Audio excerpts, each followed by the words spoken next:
Hola, ¿qué tal amigos? Muy buenas tardes, noches o días si nos están viendo, dependiendo de la hora. Bien, nos encontramos en su programa Impulsos al Conocimiento. Hoy, compañeros, amigas, estamos de plácemes. ¿Por qué? Porque estoy con un licenciado, que antes que ser licenciado, es mi mero patachón. El licenciado Gerardo Torres. Licenciado, gracias por acompañarnos, bienvenido a este programa. Mi estimadísimo Guanajuato, muchas gracias. Muchas gracias a ti, mano, por la invitación. Me siento muy contento desde el momento en que me lo comunicaste. Le mando un saludo a todos tus seguidores de esta página que gracias. Ha sido una iniciativa muy interesante. Hemos visto un contenido muy interesante, así que a todos nuestros amigos de Impulso hacia el Conocimiento, un saludo, y también a nuestros amigos de la página de Radio Gorequi que estamos transmitiendo en vivo. A tus órdenes, amigo. Gracias, Nick. Antes que nada quiero decir, estamos ante dos cámaras, tenemos 20, ahorita nomás sirven dos. Entonces, estamos tanto en Facebook como en YouTube. Entonces, esto para mí también es algo nuevo, es algo novedoso, y créanme que tanto el licenciado como un servidor, pues lo que tratamos de hacer es impulsar precisamente ese conocimiento, dando a conocer la sapiencia del licenciado y la de un servidor. Bueno, voy a dar una breve reseña del currículum del licenciado Pato para los cuates. Así es. Pato. El licenciado Pato lleva 20 años como abogado postulante. Ha sido catedrático en diversas ocasiones y cuenta con una maestría en Derecho Laboral. Bueno, compañeros, compañeras, amigos, ¿qué más podemos esperar? En este momento vamos entonces a comenzar con una serie de preguntas que obviamente las tenemos escritas, pero vamos a irlas puliendo poco a poquito. Y vamos a empezar con un tema muy interesante, compañeros, amigas, amigos, que es las obligaciones patronales, no tanto a las grandes empresas. Vamos a empezar con un changarrito, con un negocito, ¿sale? Muy bien. ¿Le parece? Lick, por favor díganos, cuando yo contrato a una persona, ¿qué obligaciones adquiero yo? De tú, Guanajuato, de tú. Gracias, Lick, muy amable. Mira, y tocas el tema, dices, no hablemos tanto de una gran empresa, sino de un changarrito, pero lamentablemente la Ley Federal del Trabajo no hace una distinción en cuanto a la dimensión de la fuente de trabajo, ¿sí? De acuerdo al artículo 8º, el trabajador es una persona física siempre, y de acuerdo al artículo 10 de la Ley Federal del Trabajo, el patrón es la persona física o moral. Ahí ya se hace conjuntivo el físico, o más bien alternativo físico o moral, y no te hace una distinción para medir o para entregarle o para obligarle a una responsabilidad menor a un changarrito. Entonces, a lo mejor de manera incorrecta, tanto un changarrito como una fuente de trabajo con un potencial bárbaro, una transnacional, al operar en nuestro país, tienen exactamente las mismas obligaciones. Entonces, vamos a colocar como una primera obligación y que es lógico y fundamental, pagar un salario, ¿verdad? Claro. La primera obligación que tiene el patrón que contrata a un trabajador es precisamente pagar un salario. Hay otra obligación también muy importante que a veces algunos changarros, como tú lo dijiste, dejan de lado precisamente por la capacidad económica, que es la que les obliga el artículo 12 de la Ley del Seguro Social. Dice la Ley del Seguro Social en el artículo 12 que todo aquel que contrate a un trabajador en términos del 20 de la Ley Federal del Trabajo, que es el que hace referencia a la relación laboral, tiene la obligación de inscribir al trabajador ante el régimen obligatorio del Instituto Mexicano del Seguro Social.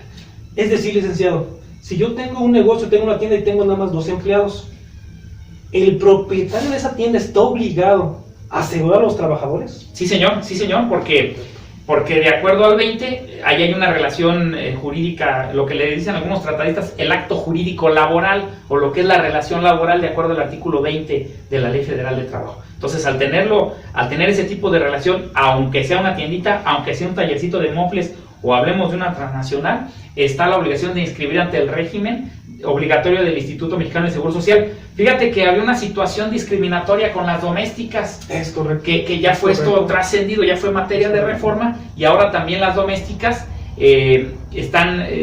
disfrutan ese derecho. El patrón que tenga una doméstica en su casa, que muchas señoras se encargan del aseo en las casas, también ellas tienen derecho a ese beneficio de la seguridad social. Fíjate que tomamos un tema muy importante, amigos, amigas. Lo que pasa es que anteriormente el patrón no está obligado a incorporar a esas trabajadoras del hogar al Seguro Social. Y la pregunta que a continuación el licenciado es muy interesante también.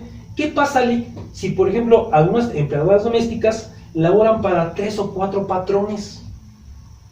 ¿Cuál de los 3 o 4 patrones tendrá esa obligatoriedad de dar de alta a la trabajadora? O en su defecto, los 3 o 4 tienen la obligación de manera proporcional de pagar esa cuota, por a cargo del Seguro Social. Ajá. Fíjate, este también está muy interesante la postura, el caso que expones. Fíjate que los tres tienen la obligación. Aparentemente, si uno de ellos, a lo mejor el que tiene más antigüedad, dio de alta y los otros dos no, pues a lo mejor el que dio de alta va a poder, la trabajadora, acudir al servicio médico, sobre todo, por ejemplo, cuestiones, es que aquí vamos a hablar de varios casos, ¿no? Pero en caso de alguna enfermedad no profesional que vaya la trabajadora y se le dé alguna incapacidad, entonces ya, aunque no vaya a trabajar con el que no la tenía asegurada, ella va a cobrar su incapacidad porque ya estaba dado de alta con uno de los patrones, ¿sí? Okay. Pero aguas, porque aquí viene lo interesante. Esta doméstica con el patrón A va lunes y miércoles. Ya las de 3 vamos a dejarla en 2 para no hacernos tanto ruido, si les parece bien. El patrón A la contrata lunes y miércoles y el patrón B la tiene martes y jueves. Okay. Imagínate tú que la trabajadora sufre un riesgo de trabajo en día jueves cuando estaba bajo la subordinación del empleador que no dio de alta ante el instituto. Entonces aquí se viene una situación complicada para hacer frente económicamente con el riesgo, ya no digamos la consecuencia suprema que sería la lamentable muerte de la trabajadora, algún riesgo de alguna caída del camión, una fractura, una situación así, entonces tendrá que cubrir el patrón que no la tenía dada de alta, porque el riesgo no ocurrió ni en el servicio del que dio de alta, ni en el trayecto de este que dio de alta de casa a fuente de trabajo. Perfecto. Espero que haya quedado bastante claro aquí el trabuco. Muy claro, A y B, perfecto. Oye, Nick, tocando este tema, ¿qué pasa, por ejemplo, si, un ejemplo, yo tengo un hijo, mayor de 18 años, pero tengo una tiendita, un changarrito, así como dice Fox, un changarro. Y ahí se me queda esa palabrita. Ok, yo tengo la obligación de darlo de alta en el Seguro Social, siendo mi hijo y siendo un negocio familiar. No, fíjate que la Ley Federal del Trabajo tiene diferentes apartados especiales, como músicos, comediantes, deportistas profesionales, y uno de ellos muy interesante es la industria familiar. Es correcto. Entonces, este caso que tú estás ahorita comentando caería precisamente bajo ese supuesto de industria familiar. Entonces, es muy clara la Ley Federal del Trabajo al respecto en el régimen correspondiente, porque te dice que no le serán aplicables las condiciones de la Ley Federal del Trabajo únicamente en las situaciones de seguridad e higiene.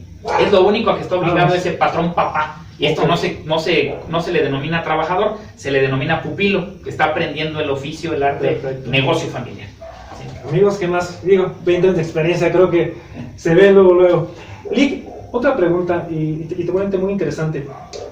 Si yo soy patrón, ajá, ¿qué documentos por ley estoy obligado a tener bajo mi resguardo? Fíjate, todos, Guanajuato, todos. Y lamentablemente nuestros amigos patrones, muchos de ellos, sobre todo de una pequeña dimensión, esos changarritos, como les está llamando, como le llamaba el entonces presidente de la República, a veces no lo saben. Mira, hay dos artículos muy interesantes en la Ley Federal del Trabajo. El artículo 784 dice que la Junta va a eximir de la carga de la prueba al trabajador cuando por otros medios esté en condiciones de llegarse de la verdad. ¿Cuáles son los otros medios? Pues nada más en la relación jurídico-procesal entre trabajador y patrón, pues nada más le queda el patrón. Entonces va a requerir al patrón para que éste sea quien acredite fecha de ingreso, el pago de salario, la asistencia o no asistencia, causales incluso de rescisión, causal por la cual terminó la relación laboral, el pago de algún finiquito, de horas extra, etcétera, etcétera, etcétera. 784 es ese artículo. Y se conecta con el 804. El artículo 804 de la Ley Federal del Trabajo dice que el patrón está obligado a conservar y a exhibir en juicio contrato individual de trabajo, listas de nómina, listas de asistencia. Ojo, amigos patrones que nos están escuchando, si no llevan un controlito, aunque sea una bitácora en una libreta ahí, para que estén anotando la hora en que llegaron los trabajadores y en que se retiraron. Si no hay recibo de nómina timbrado ante la Secretaría de Hacienda, pues de menos una hojita donde firmen la raya, ¿verdad?, de que el día sábado se les dio su billete, y un contratito, un documento donde establezcas las condiciones. Entonces, básicamente el patrón tiene la obligación de conservar y exhibir después en juicio, si es necesario, a partir de una prueba que se denomina inspección ocular de documentos. Si el abogado del trabajador dice, ofrezco una inspección ocular, entonces el patrón tendrá que llevar a la Junta, así se estila por economía procesal, porque pueden decir en la fuente de trabajo que está en tal lugar y un actuario acudir allá a checar la documentación, pero por economía procesal siempre la Junta, la Autoridad del Trabajo dice, para el mismo día del desahogo se practicará la inspección ocular aquí, en el despacho de la Junta, tráigase usted sus documentos. Es curioso ver, a veces, bueno, te ha tocado verlo, sí, claro, abogados que llegan con cajas, con un diablito, porque les toca la prueba de la inspección ocular, y a veces son asuntos de 20, 25 trabajadores o de un trabajador con muchos años de antigüedad, pues se hace necesario llevar todos esos documentos. De acuerdo a estos dos artículos, te hago que le echen un vistazo, 784 y 804. Hay un detalle, amigo Guanajuato, amigos que nos siguen, que yo nunca he comprendido. ¿Por qué, si la Ley Federal del Trabajo es para los trabajadores no la conocen? Y también los patrones. Yo creo que era para que acudieran a una librería y la adquirieran. Digo, lamentablemente en este país no hay el hábito de la lectura, y me incluyo, soy muy flojo para leer, pero lo correcto sería que tuvieran su ley para que vieran a qué tiene derecho los trabajadores y también los patrones, y sobre todo también los patrones ver qué obligaciones tienen, como esta de conservar y exhibir cuando se les requiera todos estos documentos, porque si no los presentan, se tiene por presuntivamente cierto que lo que dice el trabajador, aunque sean mentiras, elevando el salario, elevando horas de trabajo para el cobro de horas extra, que no se le pagó el aguinaldo, aunque sí le haya pagado, se presumirá que es cierto. Y en algunos juicios, mi Guana, aunque esa es la única prueba con la que es suficiente, esa presunción hace prueba plena, ¿sí?, para poder tener por acreditado lo que reclama el trabajador. Así que ojo, amigos patrones, a tener su contrato, su nómina, en papelito, ahí escrito a mano, pero documentar todos los elementos de la relación laboral. Fíjate que toques un tema muy importante, Eli. ¿Qué pasa si un trabajador dice, aduce o manifiesta que gana 1,000 pesos al día y realmente gana 130 pesos? ¿A quién le va a hacer caso a la Junta si no tengo ese documento, esa nómina? Definitivamente al trabajador, Guanajuato. Recordemos que la Ley Federal del Trabajo data del 18 de agosto de 1931, ¿sí? Entonces, en esa protección al trabajador se venían tiempos, acababa de acontecer prácticamente la revolución, ¿sí? 1910 y la Constitución de 1917, claro. Don Venustiano Carranza encargó una Constitución humanista. Es correcto. ¿Sí? Entonces, partiendo de esa Constitución humanista, próceres como don Ignacio Ramírez, el nigromante de aquí de San Miguel de Allende, Guanajuato, Nacho Vallarta de Jalisco, son de los principales creadores del esquema proteccionista del trabajador. Entonces, por lo tanto, prácticamente lo que diga el trabajador es palabra de rey. Y como dice el dicho mexicano, papelito habla. Entonces, la única forma de acreditar para el patrón es presentando la documental. Tal vez un par de testimoniales muy brillantes, pero es muy complicado que los testigos no titubeen cuando enfrente esté el otro abogado tirándoles de patadas. Fíjate que por ahí algún patrón en una ocasión que yo lo defendí, me hizo una pregunta muy interesante y quedó en el tintero. Te la pregunto. Él me decía, ¿por qué en la Ley Federal del Trabajo no existe una procuraduría para el micropatrón, para una persona que tiene solamente de 1 a 5 trabajadores y de forma gratuita? Porque él me decía, y siendo que con justa razón, oye, yo tengo una tiendita, me están demandando por 20,000 pesos, no se los puedo pagar, voy a tener que cerrar y me van a embargar. Creo que también ahí el patrón, en ese supuesto, creo que tiene razón, salvo tu mejor opinión. ¿Qué opinas? Fíjate que, hijo, es un tema muy interesante. Si nos remitimos a los derechos humanos que están tan de moda, primera, segunda, tercera generación, el patrón también es un humano, ¿no? Claro. Y como tú bien lo citas, hay patrones que no tienen esa capacidad económica. Aquí está Romina de Radio Gorequi, precisamente su tesis, está ella por titularse de la licenciatura en Derecho, su tesis es la creación de una procuraduría para la defensa del patrón. Incluso ella desarrolló una encuesta, ¿verdad?, preguntándole a varios empleadores si tenían la intención, si les gustaría que se les defendiera de manera gratuita. Pues claro que sí, ¿no? Sí. Dadas hasta los señalados. Dice, oye, Eli, perdón, otra pregunta. Son demasiadas preguntas las que vamos a hacer al licenciado. Tú invítame las veces que quieras, hombre, yo encantado. A ver, Eli, ¿tiene el mismo valor jurídico? Porque muchos trabajadores me hacen esta pregunta, licenciado, ¿qué cree? Que no firmé contrato y ya llevo 8 años trabajando y no tengo un contrato. Obviamente nosotros como estudiantes del derecho sabemos la respuesta, pero para la gente, licenciado, ¿tiene el mismo efecto jurídico, valor para que me entiendan?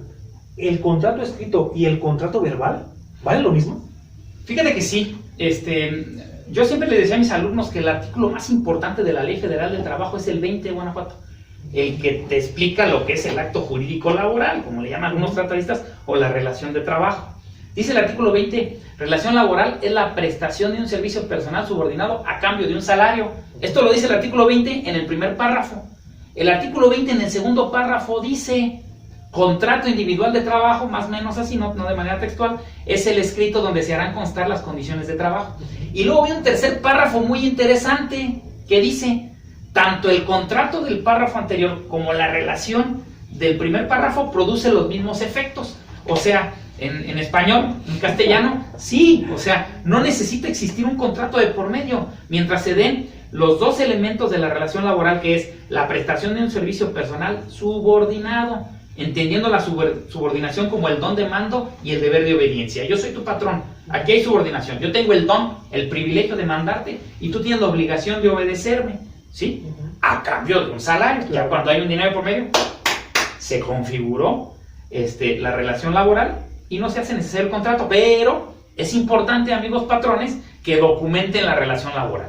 Como ya se los venía diciendo, es importante que en un documento, y no debe ser un contrato formal como lo dicta la tradición civil, debe ser la tradición civilista tan elegante, con sus latinazgos, no, un documentito, ni siquiera le pongas ahí cláusulas, no le pongas antecedentes, simple y sencillamente, el patrón va a pagar tanto, el trabajador va a llegar a tal hora, se va a retirar a tal hora, su aguinaldo va a ser de tantos, ¿sí me explico? O sea, Fíjate, nada más especificar, establecer en papel las condiciones de trabajo. Fíjate que tenemos un tema muy importante, amigos, amigas. En alguna ocasión me preguntó un patrón, oye, yo no tengo para un reloj checador, no me alcanza. Yo no tengo ni siquiera para poner un aparato donde se ponga la huella.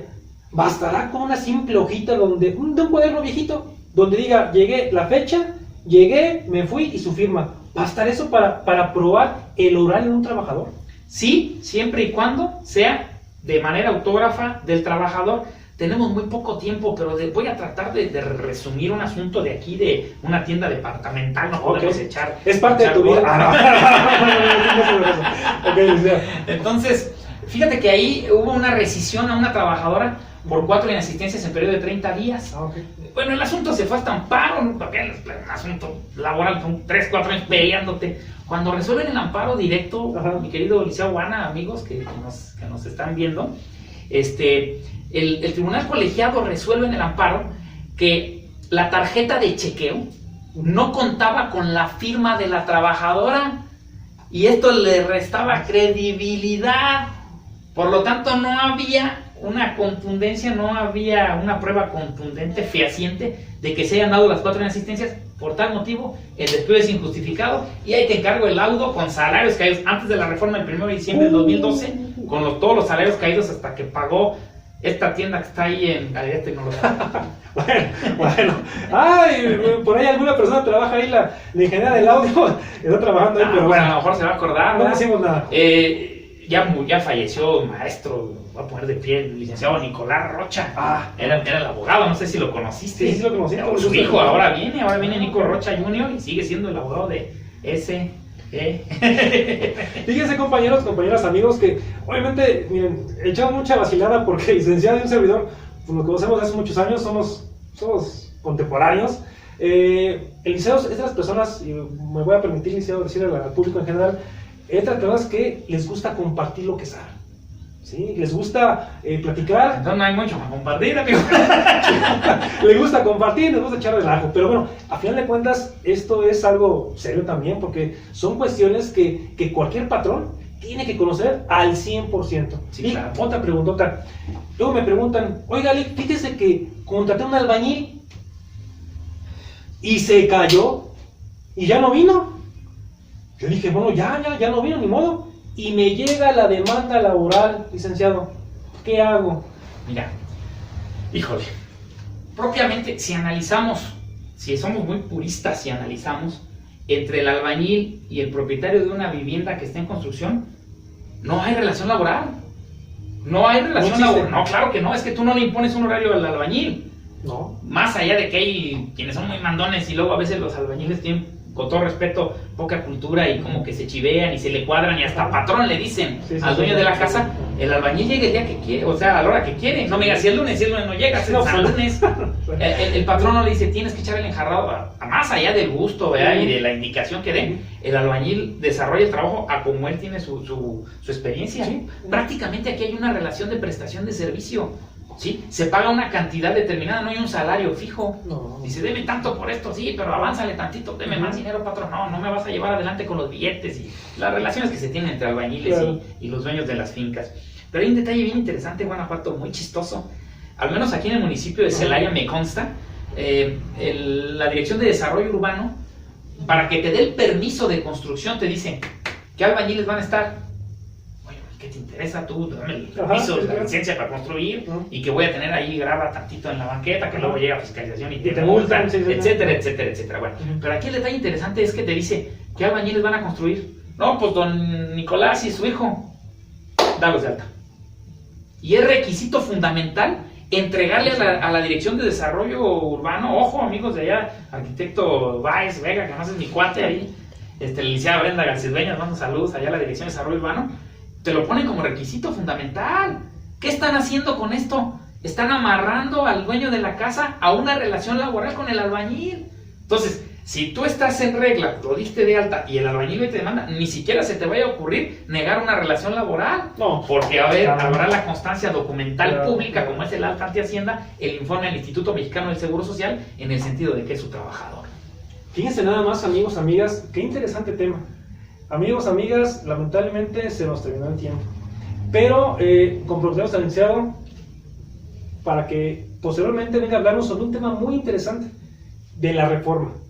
¿Sí? Que es la renuncia. Ya por ahí hay muchos 5 años de casa del patrón que haya firmado el trabajador. Bueno, vamos a dejarlo ahí en Twitter. Amigos, amigas, también creo que el licenciado y yo estamos muy consternados porque nos enteramos del lamentable fallecimiento de un compañero de la Junta de Conciliación y Arbitraje, un chico de 28 años que fue asesinado, y pues nos unimos a la denuncia ciudadana, nos unimos a ese dolor que embarga hoy a la familia. Y también, lamentablemente la vida sigue. Quiero mandar un saludo en especial a Michelle, porque siempre me está diciendo, Juana, nunca me saludas. Sí. Saludo a Michelle, saludo a Paco, saludo a todos de la Junta. Licenciado, no sé si quieres saludar a alguien. Sí, pues saludo a toda esa bola de orangutanes de la Junta, la crema innata del derecho. La crema innata del derecho. Y también me uno a la consternación y protesto todo mi respeto para este jovencito Cristian, del área de comparecencias. La verdad es que vivimos tiempos muy complicados. Hay que cuidarnos mucho entre el bicho, hay que ponérselo, y la situación de este muchacho. Pues, bueno, muchas gracias. Amigos, gracias. Muy amables. Recuerden suscribirse al canal. Muy importante, amigos, amigas. Pregunten, hagan preguntas para efecto de que los programas posteriores sepamos qué tema les gustaría conocer. Compañeros, mi nombre es Guanajuato MSP, soy el licenciado Gerardo Torres. Un placer estar con ustedes y hasta pronto. Gracias. Adiós.